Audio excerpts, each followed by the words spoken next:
అందరికీ నమస్కారం. ఉమ్మడి ఆంధ్రప్రదేశ్‌లో తెలంగాణకు జరిగిన అన్యాయాన్ని తట్టుకోలేక, సహించలేక ఈ తెలంగాణ ఉద్యమంతోటే తెలంగాణ ప్రత్యేక రాష్ట్రం సాధించుకోబడుతుంది.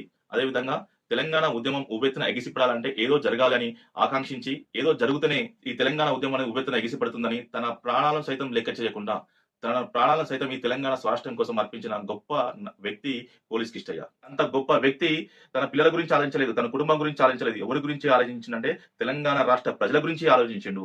తెలంగాణ రాష్ట్ర ప్రజల గురించి ఆలోచించి తన ప్రాణాలను సైతం లెక్క చేయకుండా తుపాకీతో కాల్చుకొని ఆత్మ బలిదానం చేయడం జరిగింది. ఆయన ఆత్మ బలిదానంతోనే తెలంగాణ రాష్ట్ర స్వరాష్ట్ర ఉద్యమం అనేది ఎగిసిపడింది.